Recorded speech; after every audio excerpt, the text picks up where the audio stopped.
Ola, boas tardes a todos e a todas. Desde Alcer Coruña esperamos que estedes todos na casa, a salvo. E como ben sabedes, estamos habilitando distintos medios nas delegacións para que nos fagades chegar as vosas inquedanzas e unha das preocupacións que nos fixestes chegar é o tema das mascarillas. Así que hoxe imos aproveitar un anaquiño para contarvos como están as cousas. Como ben sabedes, antes de calquer uso de calquer outra medida de protección, a OMS sigue insistindo en que o fundamental é o lavado das mans, evitar aglomeracións, manter unha distancia social, non tocar a cara, poñerse mascarilla no caso de estar con síntomas ou cuidar a xente con síntomas e agora, neste último tramo, confinarnos na casa. Pero volvendo ao tema das mascarillas, é importante saber de que falamos. Mascarillas hai de varios tipos, principalmente dous, homologadas e non homologadas.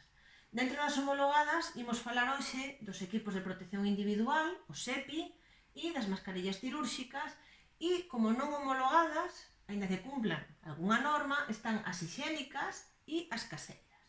Imos comenzar con as cirúrxicas. As cirúrxicas, a súa principal característica é que protexen a comunidade. Quen as ten que usar principalmente? A xente que está enferma para non transmitir, porque son mascarillas que protexen de dentro para fora. Canto dura unha mascarilla cirúrxica? Un único uso, e hai que cambiar sempre que se deteriore. Para que vos quede moi claro, cando nos entramos en quirófano, aínda que seña para unha cirurxía de 20 minutos, se usa unha mascarilla e se tira ao rematar. E é moi importante non tocalas e a forma de colocar e retirar. Isto é unha mascarilla cirúrxica, vedes que ten dous cores, a parte de cor vai para a parte externa, a parte blanca vai para a parte de dentro. Tamén ten un componente metálico aquí que sirve para axustar na nariz e que é importante formar neste primeiro momento e coas mans ben limpias se coloca a mascarilla.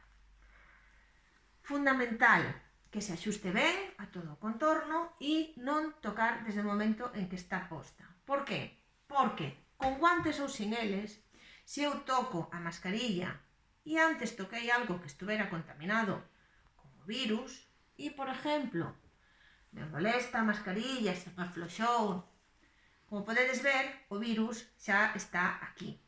Se eu retiro a mascarilla tocándola por o frente, o virus, aínda que as mans estén limpias de novo, volve a estar nas miñas mans, e se a retiro e a solto en riba de calquera superficie, a superficie pasa a estar contaminada.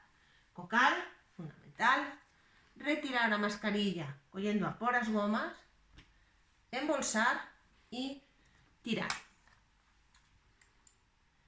Os EPIs son estas mascarillas, xa parecen moito máis importantes, e a súa característica fundamental é que protexen ao usuario. Para que? Para que non inhalemos contaminantes ambientais. Estas normalmente se usan en ambientes industriais para evitar axentes químicos e están diseñadas para funcionar de fora hacia dentro, é dicir, que o que está aí fora non nos contamina a nós. Según o grado de filtración, encontramos tres categorías. De menos a más son as FFP1, as FFP2 e as FFP3. O nivel de protección FFP2 é o que está recomendado para os sanitarios que estamos en contacto estreito e prolongado máis de 15 minutos con pacientes infectados. E as FFP3 en caso de que teñamos que realizar intervencións que producen aerosois, por exemplo, en odontoloxía, en intubación, en cámaras de inhalación. As mascarillas poden ter válvula de exhalación que facilita a respiración evitando a condensación e, como non filtran o ar exhalado polo usuario, as mascarillas con válvula non deben ser usadas por xente contaxiada. Esta é a forma correcta de colocar. Primeiro, lavar a cara e, en caso dos homes, afeitarse, colocar como se fora un bozal, axustar ben as gomas e axustar na nariz. Esta é a forma correcta en que ten que quedar unha mascarilla EPI, ben axustada ao contorno da cara e ben colocada as gomas. O tempo de uso que se poden utilizar? Pois depende do fabricante. Hainas de 8 horas a 40 horas, sempre que non se deterioren e que se axuste siga sendo correcto. E por iso, se nós temos unha mascarilla que nos debe usar 40 horas, é fundamental a manipulación e o almacenaxe, no caso de que se vayan a usar. Traigo vos un vídeo na que se explica dunha maneira moi clariña como tedes que manexar este tipo de mascarillas. Sabedes que se retira sin tocar a parte frontal, que é a parte máis contaminada, e sin que as gomas entren en contacto con esa parte frontal. Tapamos, rotulamos e aí está, lista para seguir usando as horas que o permita o fabricante. Para colocala, simplemente se fai o proceso do revés. E sempre se lavan as mans antes e despois de manipular. As hixiénicas empezarán a sonarvos agora. Levan unha especificación especial que non as homologa, pero sí que dicta unha norma por a Asociación Española de Normalización para que todas as mascarillas que se van a fabricar a partir de ahora para usar por a población en general cumplan uns mínimos criterios.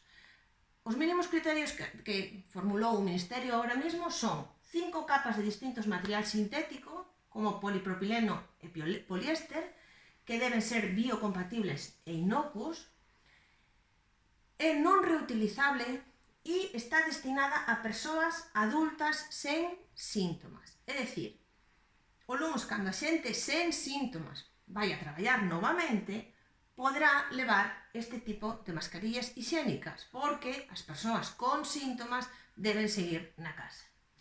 Non se usará por un tempo superior a 4 horas e, como as outras, como as cirúrxicas, se se humedece ou se deteriora, hai que sustituíla por unha nova.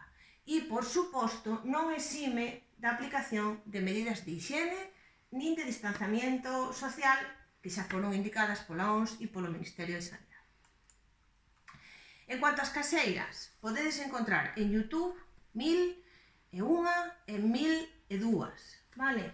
Pero é fundamental que sigamos uns mínimos criterios de calidade. Non vale calquer trapo, non vale unha bufanda enrollada á cabeza, por moito que algo poida protexer. Hai que seguir, polo menos intentar, buscar os estudios publicados, como pode ser este, por exemplo, de eficacia das mascarillas caseras, que se publicou no 2013 por unha prestixiosa universidade. Daqui podemos sacar varias cousas, en conclusión. A primeira, que a eficacia destas mascarillas non é total e que debe continuarse con medidas de illamento social, que parece que o algodón é un tecido idóneo porque se axusta moi facilmente á cara e non suele provocar problemas na pel. E dentro desos materiais de algodón, as fundas de almofadas e as camisetas 100% algodón foron os materiais domésticos máis adecuados para improvisar unha mascarilla, a pesar de non ser os que máis protexen, pero sí que é certo que permiten respirar adecuadamente. Como utilizar unha camiseta? Utilizar unha camiseta pouco usada, lavala para que non encolla, ben sabedes que isto é o que hai que facer con todas as prendas de algodón, e poñer contra unha fiestra ou diante dunha bombilla. Canta menos luz filtre, mellor, máis útil nos vai resultar. E é así de fácil. Cortar, facer unhas tiras e utilizar. Nese mesmo estudio tamén decían que a efectividade aumentaba co grosor, que polo menos 2 ou 3 capas. Pero que se poñer moitas capas fai que non se axuste ben á cara, rebaixemos o número de capas ou cambiemos o tecido. Aquí unen 2 capas, colocan uns aros, e isto traigóvolo porque é o mesmo material con que se están facendo, que se pretenden agora facer, as anteriores, as hixiénicas, pero que probablemente vos teñades na casa este material, o polipropileno. O polipropileno podedes encontralo en bolsas, como esta, é un tecido sin tecer, parece medio plástico, medio tela, e a idea sería facer estas 2 capas, recortar un cuadrado e poñer no medio.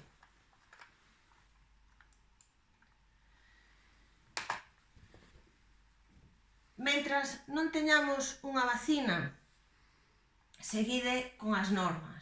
Hixiene de mans, evitar as aglomeracións, 2 metros de distancia, mascarilla para a xente afectada sempre e os cuidadores, non tocar a cara e seguir na casa mentras o confinamento non se vaya levantando.